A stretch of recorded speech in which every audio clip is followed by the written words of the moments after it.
Welcome, Hornets. In this video, we're going to be taking a look at finding the indefinite integration through the limit process, but with a quadratic equation. So we're finding the integration from a to b of f of x dx by the limit process if f of x is x squared plus 2x plus 1 on the interval 1 to 3. Now, just as we saw before, we're going to be using the various integral summation formulas. We have the summation of c, which gives us cn, I, which gives us n times n plus 1, which I have expanded out. Now, please remember, as we saw in the previous video, all of the terms except the highest term go to 0. So I do not have to use the n over 2, n squared over 2, n over 6, n cubed over 2, or n squared over 4. We only have to use the highest powered term. And that's what I'm going to be doing. So it's a shortcut that we use to try to help ourselves out, and I'm going to use it. Now, the first thing we always have to do is find our delta x. Our delta x is found by b minus a divided by n, and in this case, we're looking at 3 minus 1 over n for 2 over n. Our c sub I is going to be our first term plus delta x times I, so this one will have to be 1 plus 2i over n.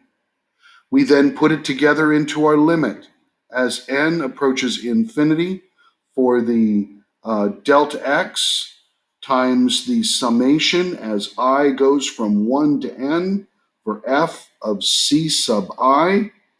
And when we make that, we get n approaching infinity. We have 2 over n. We have our summation, I going from 1 to n, and we're now going to put our c sub I in. So we have 1 plus 2i over n, the quantity squared, plus 2, 1 plus 2i over n, plus 1. And we're going to want to simplify this as cleanly as we can. We need to try and get it into 3 terms. The more terms you have, the harder it's going to be, and we don't want it to be difficult. So I'm looking at my limit as n approaches infinity. We have 2 over n, and I'm going to have to expand this. Now, how you expand it is up to you. I'm going to take it to another piece of paper, and I'm going to just do it out. So I have 1 plus 2i over n, the quantity squared, adding to it 2 plus 4i over n plus 1.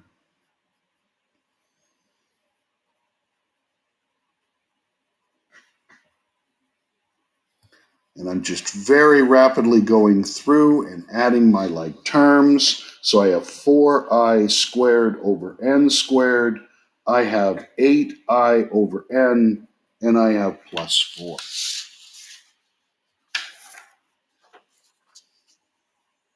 So that's what we need. The 4i squared over n squared, the 8i over n, and the 4. And we're going to have to now break this up into the 3 pieces and then substitute. So here we go.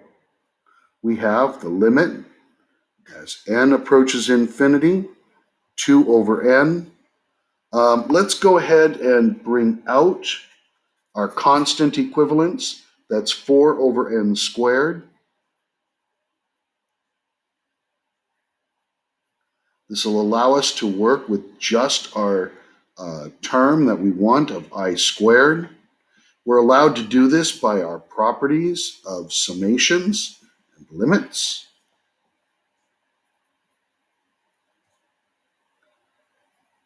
So just going through, putting each of my piece in.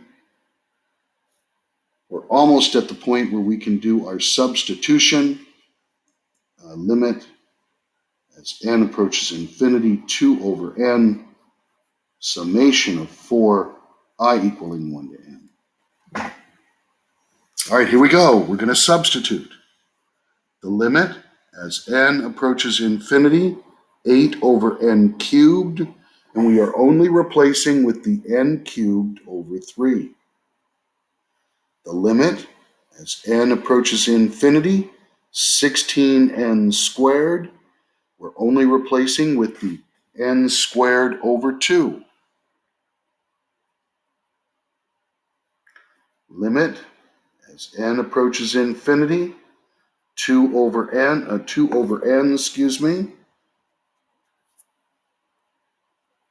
and we are multiplying by 4n. The n's cancel and we have 8 thirds.